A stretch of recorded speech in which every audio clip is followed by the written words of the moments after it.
Hey guys, it's Bella, and in this video I want to introduce to you guys a little sample of how the Visigoths in the 6th century Common Era were speaking Latin. So, what I am showing to you is one of the many Pizarras Visigodas, and these are a corpus of slate tablets on which have been carved and written various documents from just ordinary moments in Visigothic daily life, and it's an incredibly valuable resource because it's directly from the time period, so there can have been no modification by later scribes or mistakes in that way.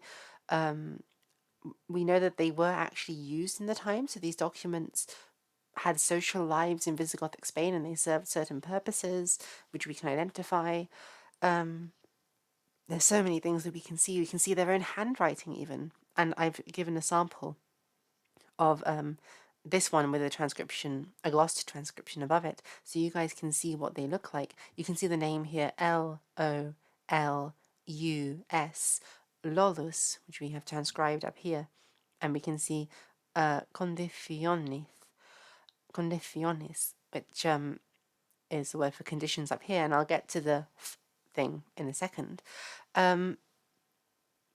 Another really important reason why these are valuable is because they're actually not written in standard Latin. They are written in vulgar Latin, so the ordinary Latin which the everyday people would have been speaking. And also, I just wanted to point out, because of the early date of these, 6th century Common Era, these tablets, which have mostly been found in, I believe, the Iberian Peninsula, these tablets, when they mention Gothic names like Widerix there and Gundaki and Argivins, they actually probably are describing people who are either first or second, maybe generation Gothic immigrants to Spain, and they quite possibly speak the Gothic language, since we have evidence of Gothic literature and writing circulating in 7th century Toledo at the very least. So in this time period, these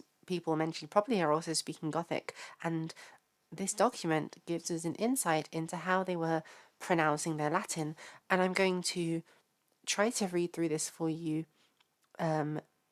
reconstructing the original pronunciation as best I can, although I may well make some mistakes, and there are some things that we can't know for certain. So I'll do that now. I'll read through this document with the original pronunciation, and then we'll go through and we'll look at some specific things that are different from classical Latin.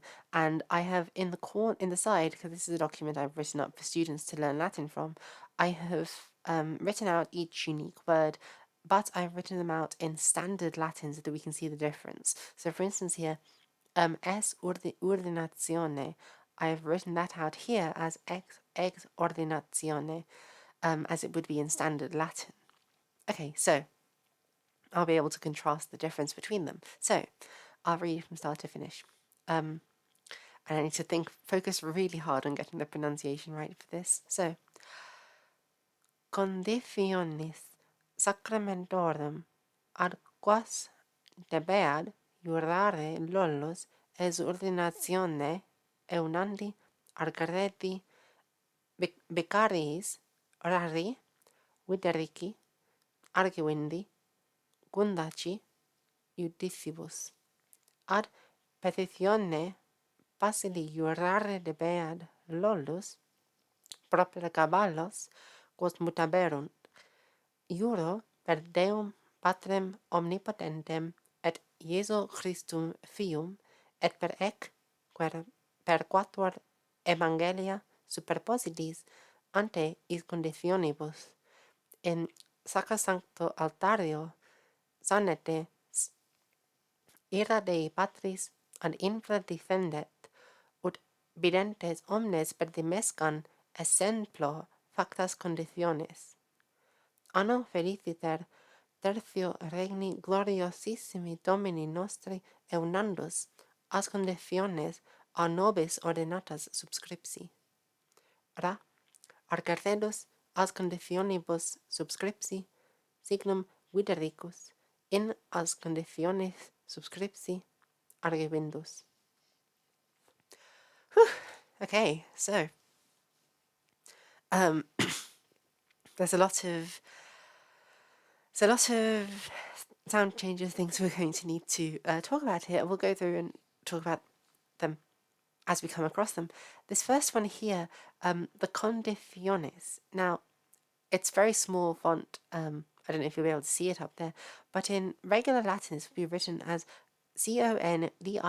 conditiones, which is the conditions. And here it's written as, not only is it written as ci instead of ti, but also nis instead of nes. And this illustrates two common equivalences that persist in modern Spanish, but then also in contemporary Gothic Latin or Visigothic Latin. So I have another video on this particular sound change of the ti, where I talk about this confusion of the ti and the ci merging in Visigothic Latin, and the editors of the corpus of the Pilaras Visigodas, who have published their findings for free on academia.eu, and I will link their article from which I got this amazing rendition of the tablet. I will post that in the description of this video.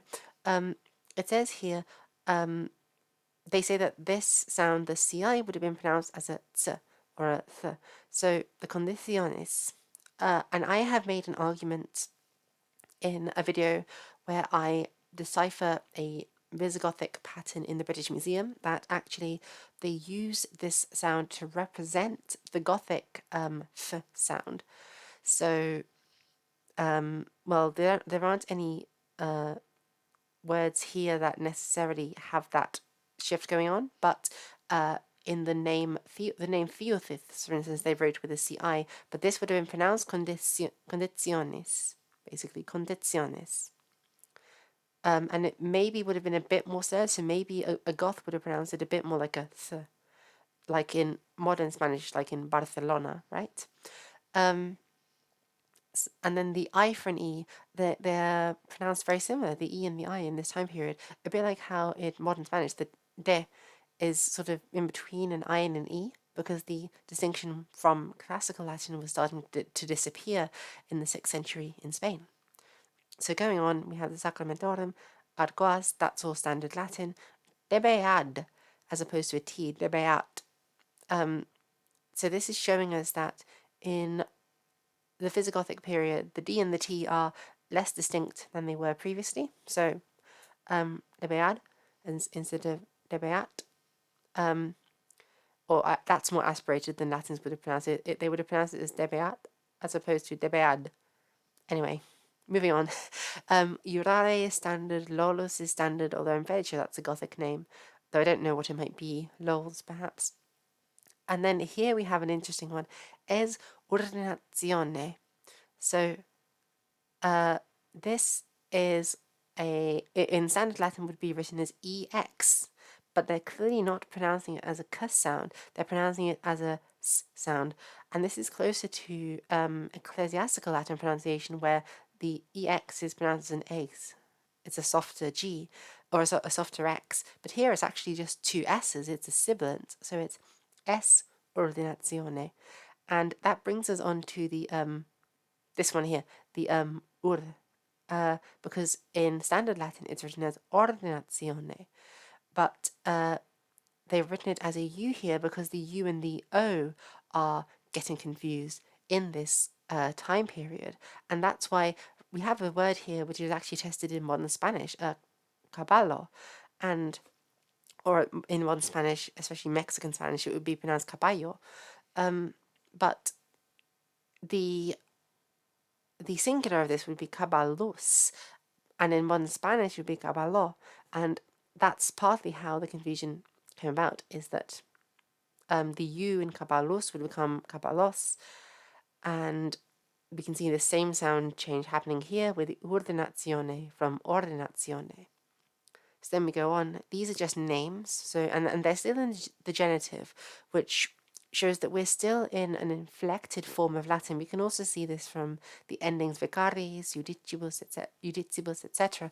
But part of the difficulty is that it's a spectrum in this time period. We don't really as often get texts which are purely vulgar Latin, so only Latin as is being spoken, as opposed to purely literary ones, although within the corpus of the Pizarras Visigodas, we can actually compare texts which seem to have been written by church people, so ecclesiastics, and their Latin tends to be much more standard and much more correct in its orthography. So it's showing that there was a spectrum, and educated people were writing Latin with the standard orthography, with standard spelling, whereas ordinary Visigoths were writing Latin much more similarly to how they were pronouncing it, and it was maybe a bit more phonetic in its quality.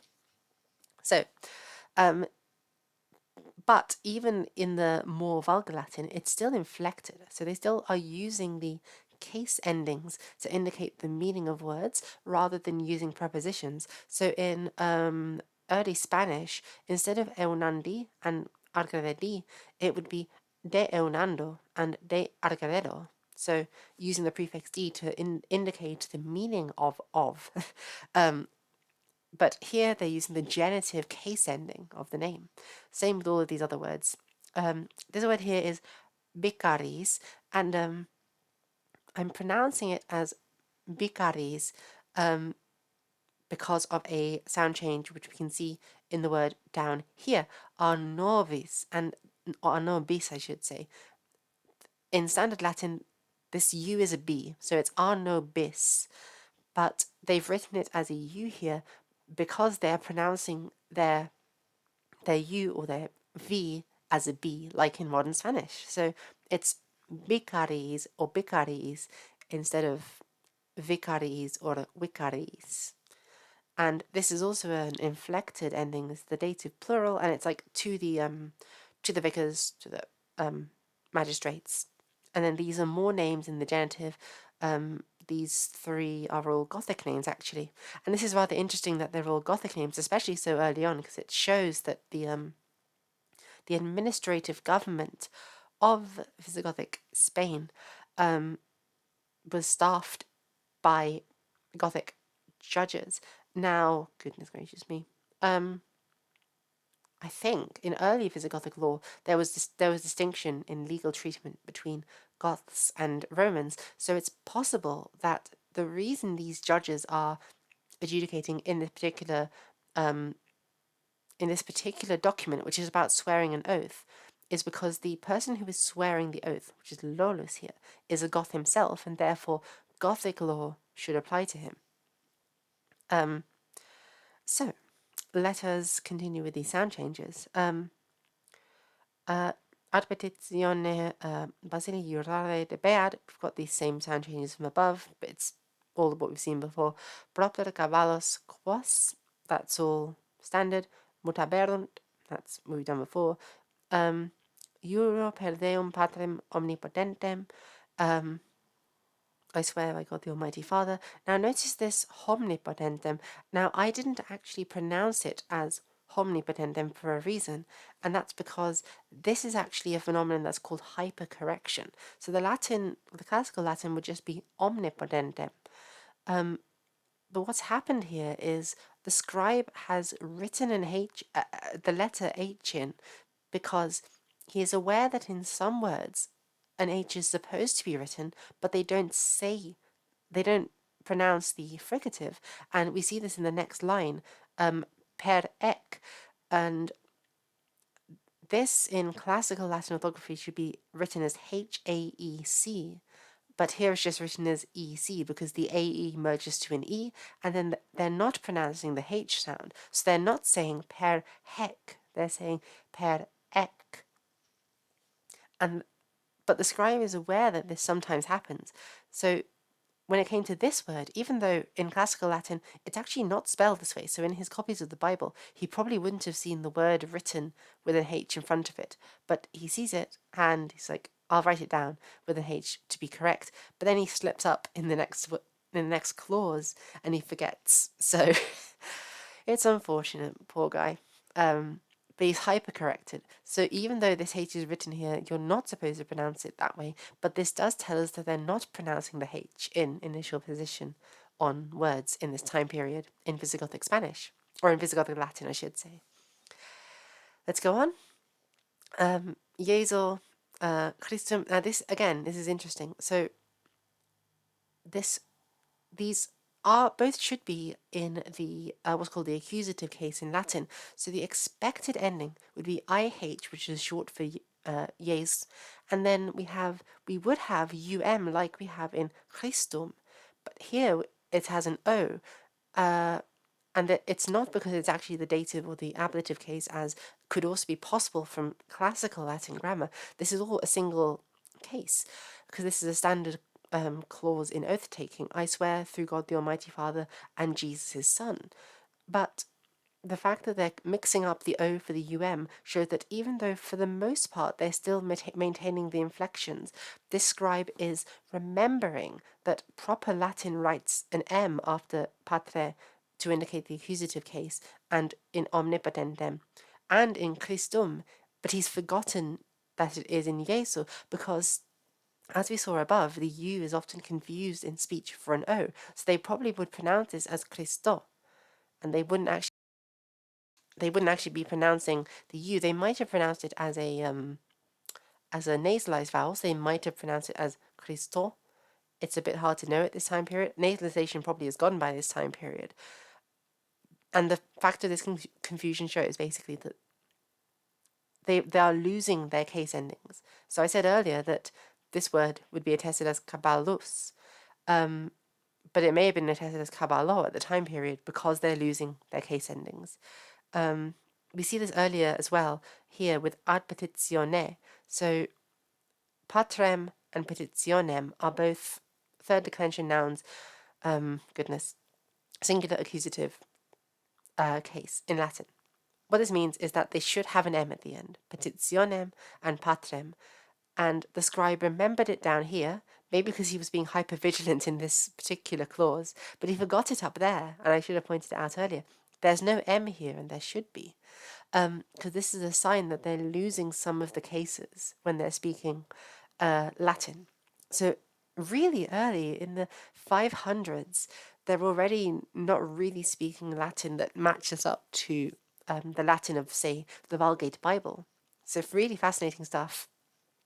We see another sound change, which is attested in modern Spanish here, fium. So this is a sort of contraction almost of the classical Latin word filium, which would be written Filium.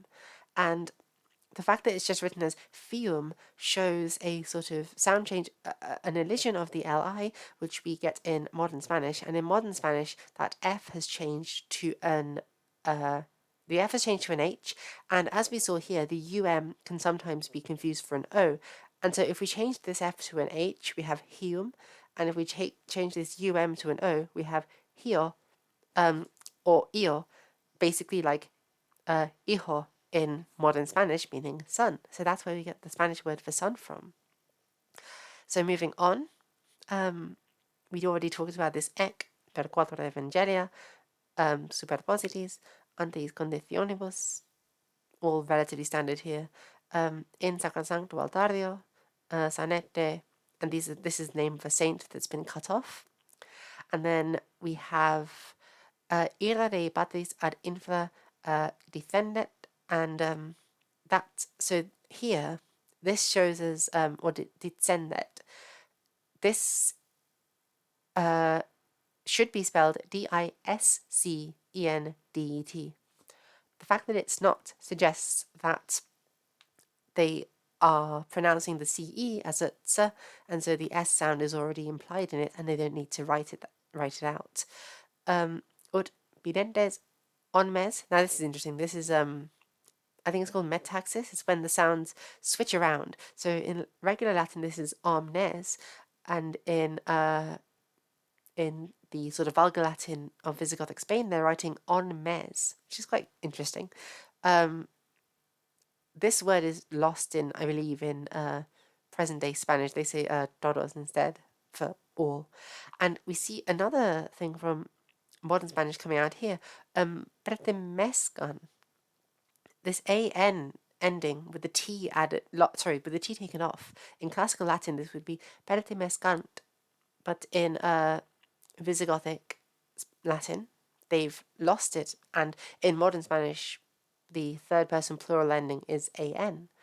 So really cool. And in this next word, ejemplo, we see that same x being pronounced as s here, and we also see the m sound being pronounced in certain contexts as an n, ejemplo, rather than exemplo, exemplo.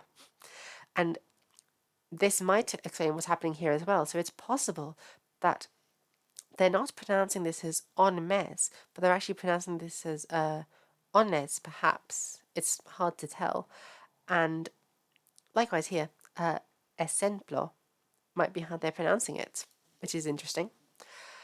Factas, condiciones, we've done this before. Anno feliciter, or rather, anno feliciter tertio regni gloriosissimi Domini nostri. This is all very standard Latin here. Eunandus. As condiciones, as we see here, this is another one where the H has been lost. It should be has condiciones. Ad nobis, with the V being pronounced as a B, as I talked about earlier. Ordenandas subscripsi. That's all standard, and I've pointed out the sound changes that we've had already. Argaleros as conditionibus subscripsi, signum vidricus in as conditionis subscripsi, blah, blah, blah. All that is, nothing, no new sound changes that we haven't already covered before. And that's it. But I should probably tell you guys what this stuff actually means. What this document itself is they are the terms of an oath which this guy Lolthus had to swear to. So it says the conditions of the oaths to which Lolthus has to swear by the ordination, by the command of Eunandus and of Argared, and these are presumably magistrates of some kind. And he had to swear these conditions to the vicars, so and so, maybe Rarus, Widerick, Agrivind, etc. And to these are to the local judges, Vicaris Judicibus, to the local judges, Widerick, Argivind, Gundak, and whoever this Ra guy is, at the petition of Basil. So this is a Greco-Roman name, so it's a Roman not so much taking a Goth to court, but making a Goth swear an oath to make sure that he'll keep his word. So at the request of Basil, Lolthus has to swear these oaths on account of the horses which they have borrowed. So Basil, representing some kind of organization, has lent some horses to Lolthus, and Lolthus is swearing that he's going to hold to the conditions and return maybe the horses that he's borrowed. So these here are actually the words that that Lolthus is supposed to say. So he says, "Juro per Deum Patrem omnipotentem et Iesu Christum Fium et per ec per quatuor evangelia superpositis ante is conditionibus in sacrosancto altario sanete." So this is, I swear through God the Almighty Father and through Jesus Christ his Son, and through the four Gospels, to the conditions laid out above, so that's in this section of the document, on the sacrosanct altar of Saint so-and-so, and we don't actually have the name of this saint surviving because it cuts off, unfortunately. But so it's really cool, I think, that we can hear the actual words that a Visigoth would have spoken at the time. And I'll try my best one more time to read it with full Visigothic pronunciation, because I didn't do it back then. Juro per Deo, Patre omnipotente, et Jesu Christo Fio, et per ec per quator evangelia superpositis ante is conditionibus in sacrosancto altario sanete. There we go. You just heard a sort of reconstruction of the words that an actual Visigoth spoke at one point. How cool is that? So then, forgive the dog outside. Then it says, may the anger of God the Father descend to the lower regions, so that everyone seeing it might be terrified by the example, or they might fear the conditions that have been made here by this example. So it's calling on God's wrath to make people stick to the oath's conditions. This was done in the 3rd year of the rule of our most glorious Lord. Eunandus, I have signed these conditions ordained by us, our nobis. And then the rest of these are similar. So it's Argared, I wrote these letters to the conditions. Then Widerick puts his sign onto these conditions, or I have written my sign onto these conditions. And then the last signature is Agravind, presumably he is also signing his name. So there you have it, guys. This is a document from Visigothic Spain. You can see the original handwriting down here. It's a record of an oath that was kept, that was sworn. We don't know if it was kept in Visigothic Spain, where you can really hear the beginnings of Spanish beginning to develop in how they're talking, how they're speaking their Latin, and you can see how just in ordinary everyday actions like borrowing a horse was managed among the Visigoths, and you can hear some of the words that they actually spoke in their daily lives, and I think that's really, really awesome. So I hope you guys enjoyed this. If you want more videos discussing the Pizarras Visigothas, I'm very happy to do them, because there is one tablet that actually summons Satan himself. It's really, really cool stuff. So if you want an analysis of that tablet, I'm very happy to do so.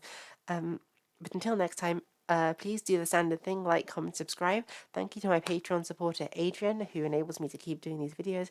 If you want to learn Latin or Gothic or Old English from me, you can subscribe to my Patreon and you can get lessons from me there at below market rates. But no pressure to do so. You don't need to do so unless you are so inclined.